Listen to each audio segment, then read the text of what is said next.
Okay, this is actually my second take. I tried filming earlier and I forgot to bring my notes with me. I only had them on my phone, but I'm using my phone to film, obviously. I ended up going to some people who were sitting around here at the park asking if they had like a piece of paper and pen. The first people I asked, they had a pen. And then for the paper, they gave me the back of their hummus packet. So I have my notes here. Probably the most commonly asked question I get on my TikTok is, how did I get here? What visa am I doing? Everything like that. I figured instead of me trying to answer everybody, or in this case, ignore everybody, because there's so many messages like this, I'd make a YouTube video where I explain my journey of getting here because I feel like a lot of people might relate to it. And I'm going to be giving you guys a very honest portrayal of what it was like for me to get here. I'm going to be so for real with you right now. It wasn't easy whatsoever, but it was so worth it.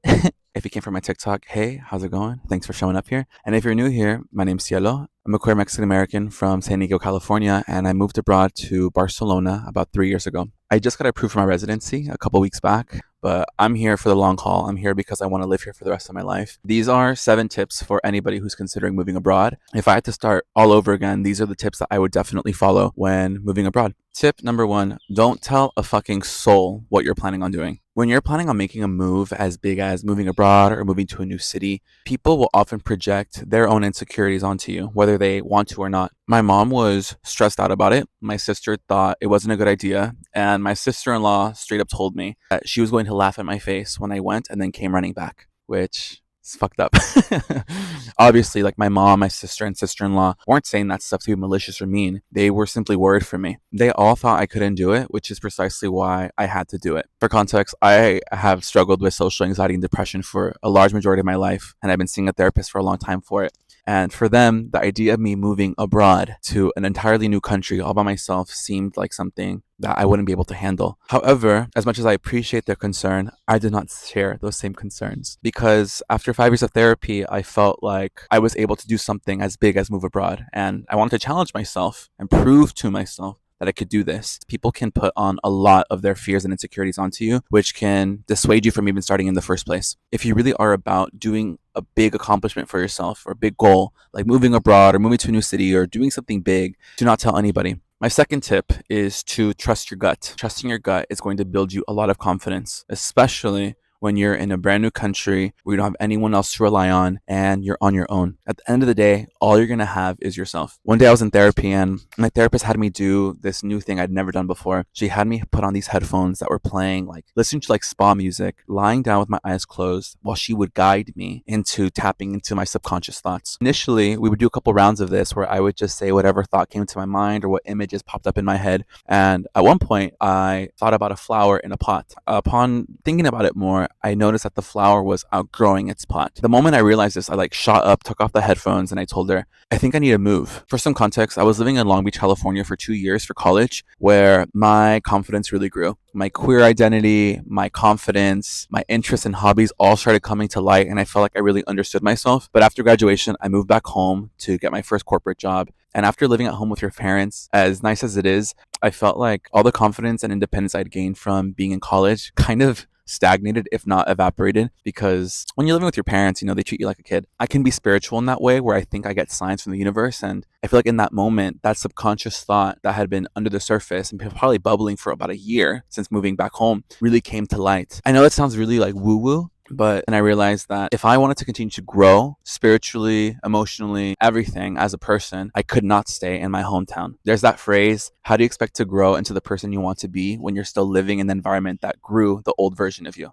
I really resonated with that. So at that point, I decided I needed to move out of my hometown. Tip number 3, which I think is really, really important and most people tend to neglect, it's to do some introspection. Specifically, what do you want? Not what TikTok tells you, not what YouTube tells you, not what the algorithm or social media tells you, but like, what do you specifically want? Once I realized I'd wanted to move, I started to journal a lot about what I wanted for myself. For me, I knew what I was looking for was a city that was walkable, a city where I did not need a car, a city with reliable transportation, and a city that had a thriving queer scene. mostly because, again, I'm a queer Mexican American. I felt like when I moved back home, a lot of the queer confidence I had built while living in college kind of went away because my dad's a bit uncomfortable with queer stuff. So I kind of toned it down so as not to, cause disrespect with my family. And so I was really itching for some gay ass shit. So that's kind of what set my sights on New York City. Now, with that being said, the reason why I say that you should do some introspection is because a lot of people want to move to New York City. A lot of people want to move to Los Angeles or like Seattle or whatever, these big cities, but they don't do enough introspection to realize why they want to go there. There's a lot of reasons why the city itself is great, but if you don't identify with any of those reasons, that doesn't mean you're going to like it. If anything, you might hate it. For example, if you think to yourself, I want to move to Los Angeles, but you're someone who's really reserved, who doesn't like traffic, who wants to have like a bit more of an easy life, be more connected with nature, you're going to be really shocked to find out that that's a city known for long commutes, being super fucking hot, having urban sprawl, having little to no trees in the streets, and also finding it hard to make friends in a city that's known for a lot of shallow friendships. Again, like doing research is really important.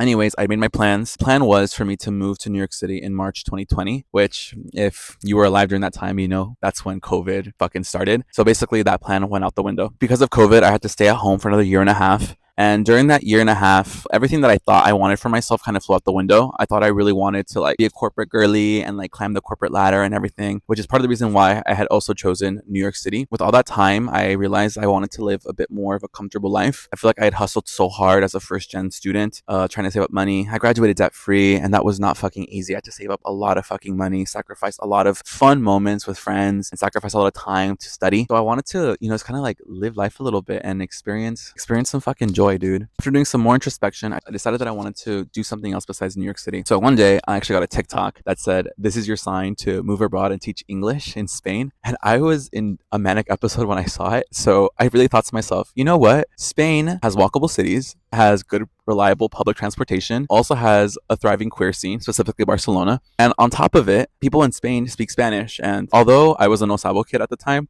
I thought this would be a great opportunity for me to learn Spanish in a Spanish speaking city and just like advance that. And I thought personally that'd be really cool so then I could speak more freely with my father, who speaks mostly Spanish. So thanks to tip number 3 about doing introspection, I realized, okay, honestly, I probably can do this. So I decided to go for it. So that brings me to tip number 4, which is that money is a tool. And if you have it, fucking use it. Once I had set my sights on Spain, I did a lot of research into what it was like living in Spain. I was watching a lot of YouTube videos and reading a lot of blogs about what the city life is like, everything. And through reading those blogs, I learned about Spanish bureaucracy. And if you read any of these blogs, you will see just how passionate people are about Spanish bureaucracy and how inefficient it is. Knowing that Spain had a terrible bureaucracy system when it came to like legal documents like visas, residencies, everything like that. On top of the fact that it's in Spanish, especially as a no sabo kid, dude, I thought to myself, I am going to be way in over my head. It's going to be super fucking stressful. I don't know if I want to deal with that. My plan from the get-go was to move to Spain and never come back. I was planning on selling all my furniture, selling my car, cutting ties with everything. I was planning on getting rid of all of that. And just mentally moving abroad is so stressful. So I thought to myself, me having to do all that and then also deal with like big fucking paperwork related to the visa, residency, and everything just felt like way too much. So I decided to go with an agency. So to clarify, you don't have to go through an agency to move abroad to Spain. In fact, the English teaching program is actually free. Most of the people that I've met here who are English teachers have all done so themselves. And they say that it's easy, but I've seen them deal with the paperwork and stuff, and they seem stressed the fuck out. And that's something that I didn't want to do. Luckily, I had enough money saved up to pay the agency, which is about €1,000, for them to basically handle everything for me. The agency basically just listed out all the things I needed to do, step by step, how to do it. They had guides for every specific step, and I just followed it one by one. And because of it, they basically handle all of it. The application process basically took about a year. So I submitted my application to teach English abroad in about September. I got my notification that I was approved in January with the plan for me to start teaching in September. So it was fully like a whole year. And during that entire year, they kept sending me updates on things I had to do, by what date, etc. And y'all, even with the detailed guides they gave me, I was still fucking stressed out. Just imagine what it must be like to not have all those guides to figuring it out. It's a tool, especially if you don't speak Spanish. It's something that I highly recommend. And this can apply to any place you decide to move to. So for example, if you move to France or you move to China or whatever, if you don't speak the language, working with an agency that works with English speaking foreigners can be a really great tool for you. Tip number 5 is save a fuck ton of money. I moved to Spain with about $12,000 in savings with an additional like 3 to 4K in my checking checking account. Part of the reason I did this is because I imagine that moving abroad would be pretty expensive. You have to consider things like your flight, your consulate visits. When you get an apartment, you have to put a deposit down. I'm not joking. Like, the deposit will come and take a lot of your fucking money. Most of the time, people will ask for 1 or 2 months deposit for an apartment. When you first move over, you have to buy a lot of staples for your home, like things for laundry, for groceries, for your kitchen, all that kind of stuff. You have to basically start all over again. Also, when you move to Spain, you have to still be housed while looking for a place. My plan was to get an apartment within the first week of me getting there, but only booked a hostel stay for a week. It took me 3 weeks to find an apartment that I was comfortable with. So those were 2 additional weeks of staying at a hostel that I had not accounted for. Those are 2 weeks where I couldn't really buy groceries because I didn't have a fridge. So I had to eat out a lot there in Spain. So all those costs really add up. And the salary they give you as an English teacher isn't very much. It's about €1,000. Meanwhile, like, to rent a room costs between like 400 to 600. So you don't have very much money to go off of. One way that I was able to save up money was living with my parents during this time. Living with my parents meant that I didn't have to pay for rent, utilities, I didn't have to pay for food because my mom would make food for all of us. For sure, I didn't have as much freedom because I was living with my parents, but I knew that I was working towards something, which definitely made it easier. Knowing that I was saving up this money for a reason really helped out. So like I said before, save up some money. Tip number 6. Oh my God, I got like a bit by something. Practice the skills you'll need to be successful abroad. People might not want to hear this, but moving abroad is not going to solve your problems. If you're feeling uninspired, depressed, socially anxious, or whatever, as someone who struggles with that, it's going to make you feel worse because you have absolutely no one here who knows you, no one here who cares about you. You're on your fucking own. You don't have the comfort of a routine back home. You don't have the comfort of being around people who love and support you, who know your history. You have to basically fend for yourself. Step number 6 is to practice the skills that you'll need to succeed while living abroad. Some of those skills include being independent, being comfortable talking to strangers, being a bit extroverted initially, being able to fend off people who are trying to take advantage of you. I mentioned earlier that I was living with my parents. One thing I wanted to practice was being a better roommate. I figured I'd have roommates. I want to get comfortable living with people again who weren't my family. So a few months before moving to Spain, I actually moved out of my family's house. I moved into an apartment with 5 other gay men, which was an experience for sure, but it definitely helped me get comfortable with the idea of like living with new people, strangers, and like trying to connect with people. I also tried going clubbing again because I heard that clubbing was really big in Spain, and that was a great way for me to meet other people, maybe fall in love. I don't know. I also downloaded Tinder Plus so I could speak to other people in Spain right off the gate, so I can get comfortable hearing about it, getting recommendations, etc. And then I even tried talking to strangers in my day-to-day life while still living in California. I'm talking about like talking to the person in the line getting coffee, or talking to someone at a bookstore I was at.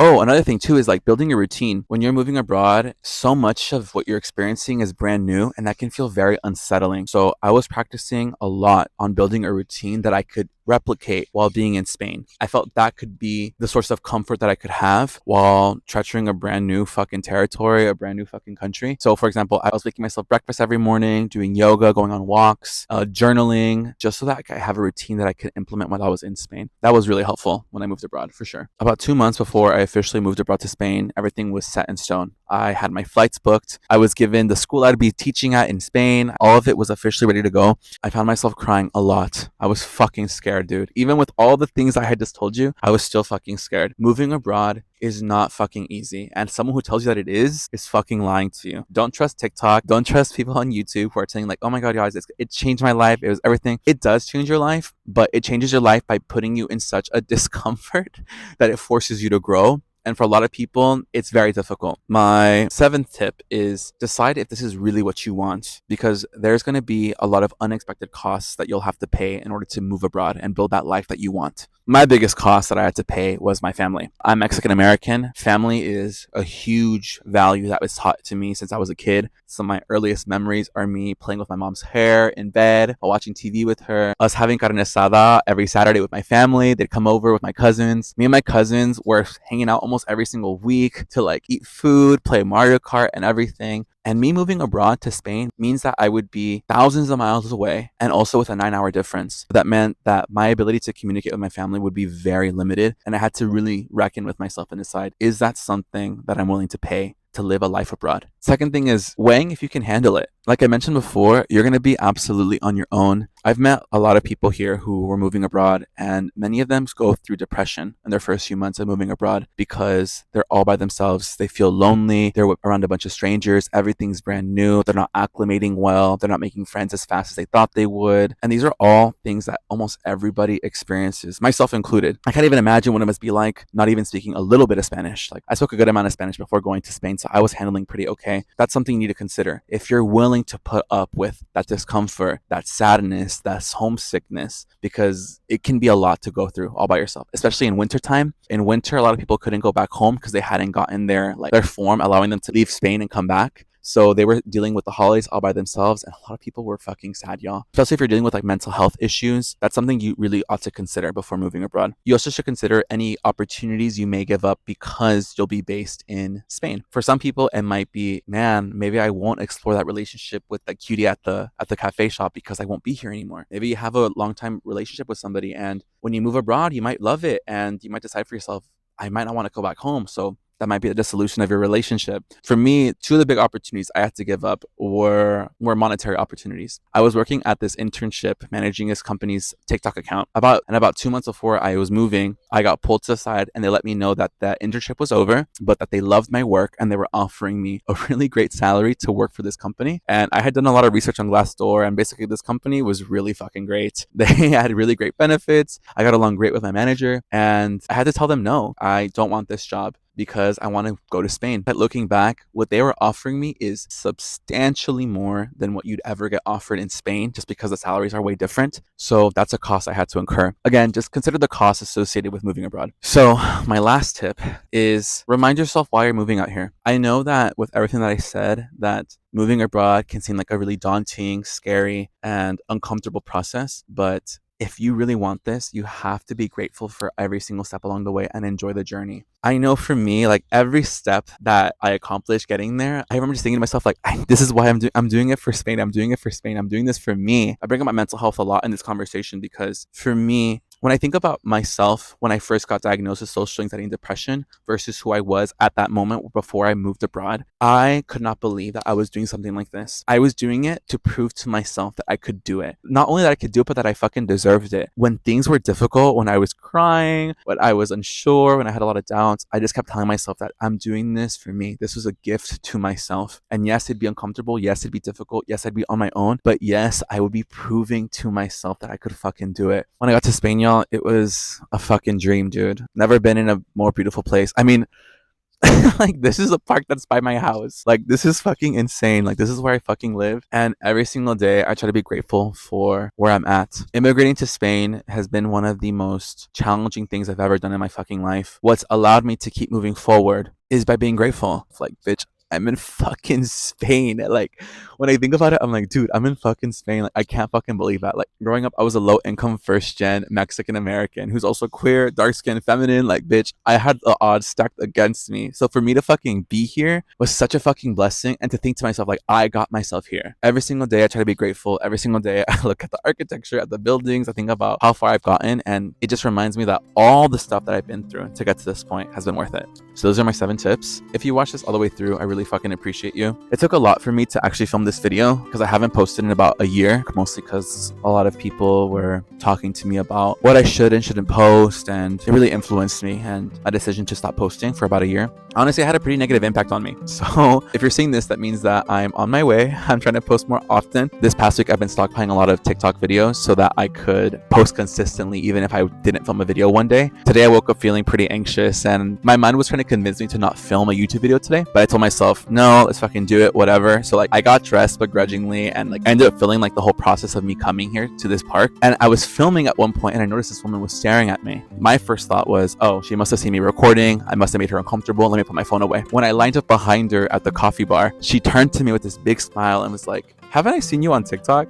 I get recognized a few times here in Spain, but it doesn't happen very often anymore. But we ended up having this conversation about what it's like living abroad, because she's from Poland, and about my content and the amount of respect she has for people who post content online. And the whole time I was just thinking to myself, what are the fucking odds that today the day that my anxiety was telling me to like not bother filming content is the day that someone would recognize me and tell me, why haven't I posted in such a long time? Like I mentioned it earlier in this film, I'm a bit spiritual in that way, and I felt like that wasn't a coincidence. That was like all divine timing, and it was just a nudge in the right direction. If you made it at the end, put this emoji in the comments, and I'm gonna give you a really big fucking nice comment back, because I really fucking appreciate you. Making content is one of the biggest joys I've ever had in my life.